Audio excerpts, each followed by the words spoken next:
ఉద్యోగుల సమస్యలపై కొట్లాడేందుకు నల్గొండ, వరంగల్, ఖమ్మం పట్టభద్రుల ఎమ్మెల్సీ స్థానానికి స్వతంత్ర అభ్యర్థిగా బరిలోకి దిగుతున్నానని అశోక్ కుమార్ తెలిపారు. గత 20 ఏళ్లుగా తెలంగాణ ఉద్యమకారుడిగా, జర్నలిస్టుగా, చరిత్రకారుడుగా, వేలాది మంది నిరుద్యోగులకు పాఠాలు చెప్పే అధ్యాపకుడిగా అనేక సేవలు అందించానని చెప్పారు.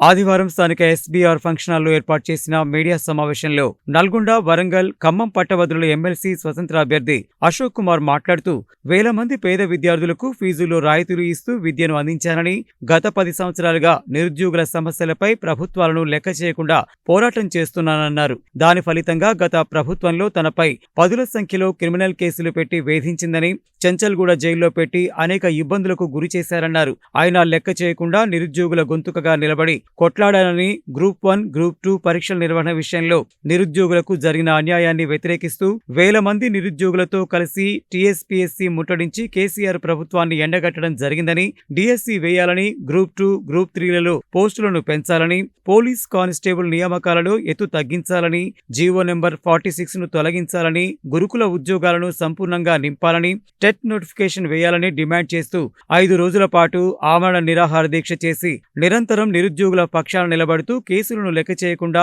అలుపెరగని పోరాటం చేసిన చరిత్ర తనదన్నారు. నిరుద్యోగుల సమస్యలు ఇప్పటికీ అలాగే ఉన్నాయని, నిరంతరం ప్రభుత్వంపై పోరాడితేనే నిరుద్యోగుల సమస్యలు ఓ కొలిక్కి వస్తాయని దృఢ సంకల్పంతో ఉన్న తనకు నిరుద్యోగులపై పూర్తి అవగాహన ఉందన్నారు. ఏ ప్రభుత్వం పనితీరు అయినా నిర్లక్ష్యంగానే ఉంటుందని, అందుకే నిరుద్యోగుల గొంతుకగా ప్రశ్నించేందుకు ఎమ్మెల్సీగా బరిలోకి దిగుతున్నానన్నారు. గురుకుల ఉపాధ్యాయులు పడుతున్న మానసిక వేదనలు అంతా ఇంతా కాదని, ఒక అధ్యాపకుడుగా ఉపాధ్యాయుల బాధలేంటో తెలిసిన వాడినని, వేతన జీవులుగా పనిచేస్తున్న ప్రభుత్వ ఉద్యోగులకు అనేక ఇబ్బందులు ఉన్నాయని, ఉద్యోగుల సమస్యలపై కొట్లాడేందుకు నల్గొండ, వరంగల్, ఖమ్మం పట్టభద్రుల ఎమ్మెల్సీ స్థానానికి స్వతంత్ర అభ్యర్థిగా బరిలోకి దిగుతున్నానని పట్టభద్రులు ఆదరించి గెలిపించాలని కోరారు. నేను నల్గొండ, వరంగల్, ఖమ్మం పట్టభద్రుల నియోజకవర్గం నుంచి ఇండిపెండెంట్ అభ్యర్థిగా రేపు వచ్చే నెల 27వ తారీఖు నాడు జరిగే ఎన్నికలలో పోటీ చేయబోతున్నాను. నేను ఇక్కడ నల్గొండ జిల్లాకు సంబంధించిన వ్యక్తిని. మాది పక్కనే ఈ నల్గొండ పట్టణం నుంచే 10 కిలోమీటర్ల దూరంలో ఉన్నట్టు కాకులకొండ గ్రామానికి సంబంధించిన వ్యక్తిని. ఈ నల్గొండ జిల్లా కేంద్రంలోనే ఇంటర్మీడియట్ గవర్నమెంట్ జూనియర్ కాలేజీలో, ఎన్జీ కాలేజీలో డిగ్రీ వరకు, ఉస్మాన్ యూనివర్సిటీలో PG, double PG, BEd, PhD చదవడం జరిగింది. 2013 వరకు కూడా ఇక్కడే మీ మధ్యలో నేనే జర్నలిస్టుగా పనిచేసే ఒక వ్యక్తిని. నేను నల్గొండ జిల్లా సాధక బాధకాలు తెలిసిన వ్యక్తిని. నేను హైదరాబాదు పోయిన తర్వాత ఒక ఎడ్యుకేషన్ అకాడమీని స్థాపించి ఇలా రాష్ట్రంలో కొన్ని లక్షల మంది విద్యార్థులకి విద్యాబోధన చేశాను. దానితో పాటు ఉస్మాన్ యూనివర్సిటీలో చదువుకునే సమయంలో తెలంగాణ ఉద్యమంలో ప్రముఖ పాత్ర పోషించాను. నల్గొండ జిల్లా కేంద్రంలోనే సకల జనుల సమ్మె జరిగిన సమయంలో జర్నలిస్టు తరపున ఆమరణ నిరాహార దీక్షలో కూడా పాల్గొన్నట్టు వ్యక్తిని నేను. ఇక్కడ గ్రామంకి వెళ్ళిపోయిన వ్యక్తి నేను. విద్యార్థుల యొక్క సాధక బాధ తెలిసిన వ్యక్తి నేను. నిరుపేద కుటుంబానికి వచ్చిన వ్యక్తి నేను.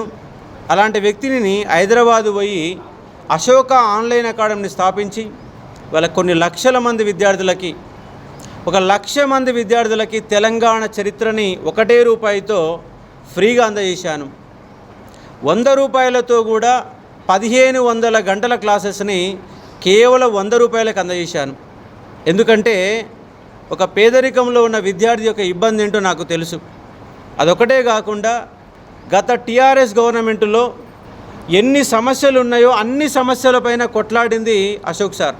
ముఖ్యంగా కానిస్టేబుల్ వాళ్ళకు సమస్య వచ్చినప్పుడు, రిజర్వేషన్లు తొలగించినప్పుడు ఆ రిజర్వేషన్లకు మద్దతుగా నిలబడి మందకృష్ణ మాదిగారు లాంటి మద్దతు కూడా తీసుకొని 2,40,40,000 మందిని గ్రౌండ్ వరకు తీసుకుపోయాను. ఎందుకంటే ఫిలిమ్స్లో వాళ్ళకు రిజర్వేషన్ తీసేస్తే ఇది అన్యాయం అని చెప్పి కొట్లాడిన కారణంగా గత గవర్నమెంట్ యొక్క మెడల్ వంచి అసెంబ్లీలో ప్రకటన చేయించి 2,40,40,000 మంది విద్యార్థులని గ్రౌండ్ వరకు తీసుకుపోయాను. ఇవాళ మొన్న జరిగినటువంటి 15,000 కానిస్టేబుల్ రిక్రూట్మెంట్లో ప్రతి విద్యార్థి నా స్టూడెంటే. ఎందుకంటే దాంట్లో తెలంగాణ ఉద్యమం, తెలంగాణ హిస్టరీ, ఇండియన్ హిస్టరీ బోధన చేసి ఎంతోమంది లక్షల మందిని తయారు చేశాను. ఇవాళ వాళ్ళ విద్యార్థులకు మద్దతు ఉన్నది.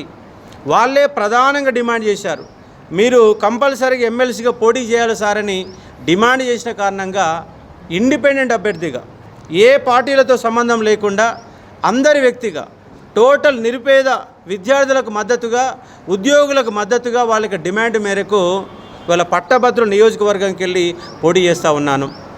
ఎందుకంటే గత గవర్నమెంటు నిరుద్యోగుల వ్యతిరేకంగా ప్రవర్తిస్తుందని కొట్లాడితే నా పైన 12 క్రిమినల్ కేసులు పెట్టారు. చెంచలు కూడా జైలు పంపారు. జైలు జీవితాన్ని కూడా అనుభవించాను గత గవర్నమెంట్లో. ఈ గవర్నమెంట్ వచ్చినాక 5 రోజుల పాటు గత గవర్నమెంట్ వేసిన ఉద్యోగాలు ఇస్తున్నారు తప్ప మీరు ఒక కొత్త ఒక్క నోటిఫికేషన్ ఇవ్వడం లేదని మొన్న కొట్లాడడం జరిగింది. 5 రోజుల పాటు ఆమన్న నిరారధిక చేశాను. దాని ఫలితంగా మన టెట్ నోటిఫికేషన్ ఇచ్చారు. గ్రూప్ 2 పోస్టులు పెంచుతాను హామీ ఇచ్చారు, కానీ ఇంకా అమలు చేయలేదు. అది అమలు కావాలంటే నాలాంటి విద్య గురించి తెలిసిన వ్యక్తులు, ఎందుకంటే మొన్న జైలు నోటిఫికేషన్ వచ్చింది. ఆ జైలు నోటిఫికేషన్ ఎలా వచ్చిందంటే ఇంగ్లీష్ మీడియంలో ఇచ్చారు.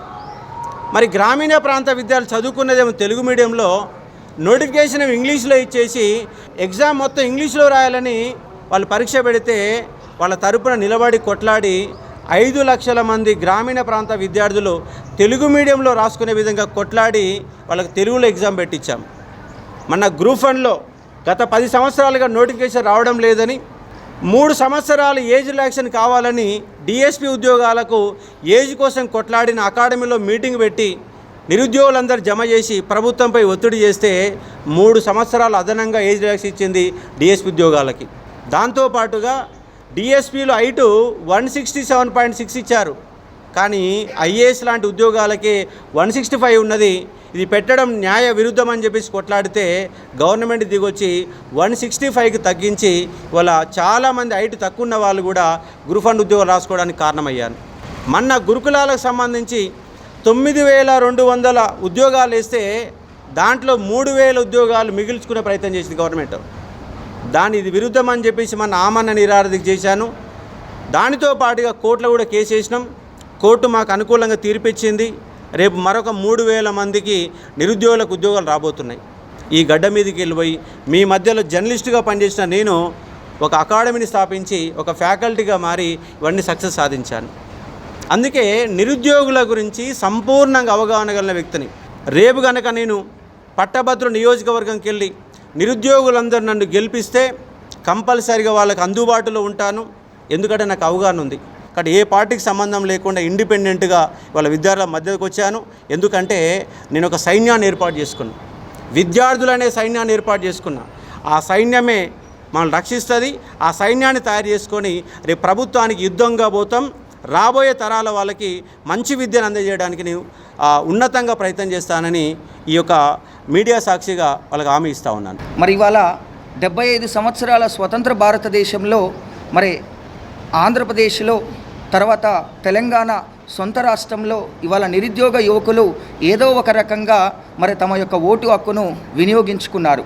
ముఖ్యంగా తమ యొక్క ఓటు హక్కును మరి ఒక నాన్న కోసం, ఒక అమ్మ కోసం, ఓ తమ్ముని కోసం, ఒక అక్క కోసం, ఓ చెల్లి కోసం, వీలైతే ఒక రాజకీయ పార్టీ కోసం, ఓ మతం కోసం, కులం కోసం ఈ నిరుద్యోగ యువకులు ఓటు హక్కును వినియోగించుకున్నారు.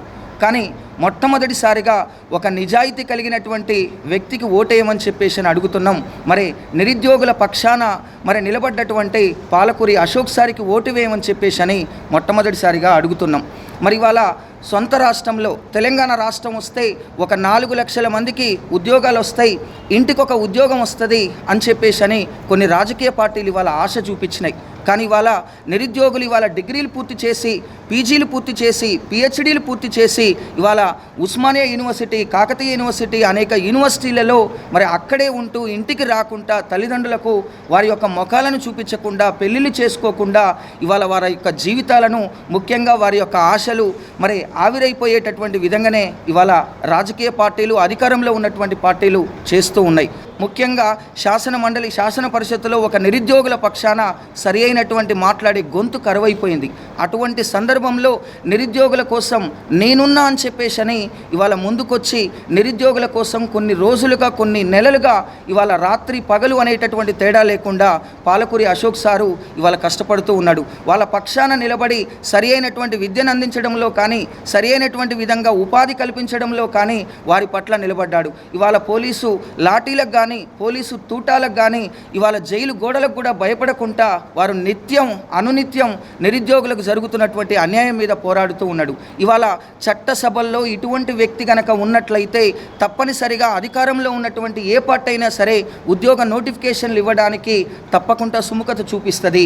మిత్రులారా, నిరుద్యోగ యువతీ యువకులారా, మరి తప్పనిసరిగా ఒక్కసారి ఆలోచించండి. ఇప్పటిదాకా ఓటుని ఏదో ఒక రకంగా మనం వినియోగించుకున్నాం. ఒక్కసారి మీరు నిజాయితీకి ఓటు వేయండి. మరి చట్టసభల్లో బలమైనటువంటి గొంతుకు ఓటు వేయండి. ఆ గొంతు మన పాలకూరి అశోక్ సార్కి మీరు ఓటు వేయండి.